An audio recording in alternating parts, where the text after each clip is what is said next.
Hello again, S.J. Peters, the Executive Director of Plumbing Council, PCA, and also Pancanny. I'm joined today by Luci Manos, who is the Vice President of Operations for ScreenSafe. ScreenSafe is the organization, the company really, that administers the drug program that we have through PCA and Local 130. Previously, we also had it through Pancanny and Locals 93 and 501. Welcome, Luci. Hey, thank you. So Luci, first of all, one question that I want to get out of the way before we run out of time. There's been a lot of talk about, medical marijuana. In a nutshell, what should people know about medical marijuana? What confusion is there? The Illinois Act for medical marijuana, what it actually stipulates is it's going to save you from being criminally prosecuted.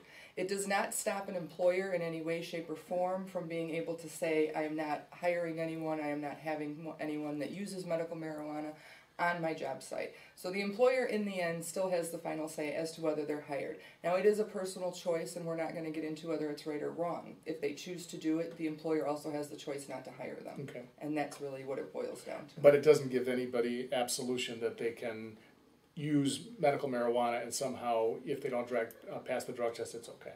No, for one, there is no legal prescription because federally marijuana is still illegal. Okay. So there is no legal prescription because the legal prescription cannot be written for any Class 1 or Schedule 1 drugs, which federally it's still considered a Schedule 1 drug.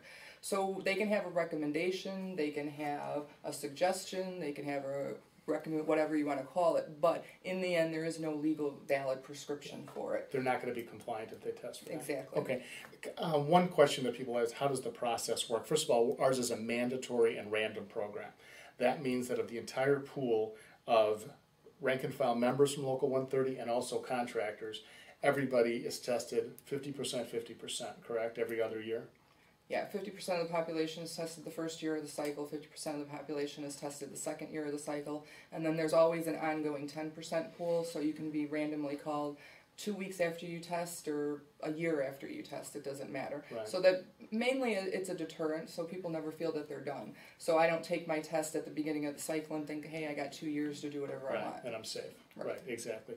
And we mentioned earlier when we talked to Jim Heffernan that the program is designed not as a catch and punish, but really to identify somebody with a problem and then bring them the kind of help. So in our case, the rank and file members, they would go to ERS, the program that provides the member assistance program. Contractors go through ERS for the employee assistance program, and they're linked with counselors to help them get through this process.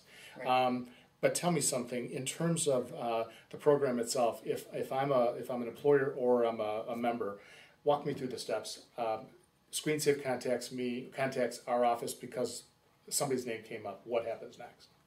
ScreenSafe notifies a contractor. Randoms are pulled on a weekly basis. So every week, it doesn't mean that the contractor will come up every week, but every week contractors are notified that these individuals have to test. They're supposed to notify the individuals that they have 24 hours to take their test. At that time, if they're not working for them or they're currently on vacation or out sick, they have to document that, send it back to our office. Or document that they notified John at 10 o'clock in the morning and he needs to have that test done by the end of the next business day or within 24 hours. If you do not take your test, if you fail to take your test, you refuse to take your test, the person's going to end up being non-compliant with the program. So they were notified, they were told to take the test, and they didn't. That's a non-compliance issue. If you take your test like you're supposed to and you end up testing positive, it's a diluted specimen for a second time without a valid medical reason. If it was altered in any way, if you took something, then that is considered a non-compliance. When a member is non-compliant for any reason, the local and the contractor are both notified that the individual is non-compliant. That individual is told to contact ScreenSafe so we can give them the information that they need to get back into compliance with the program.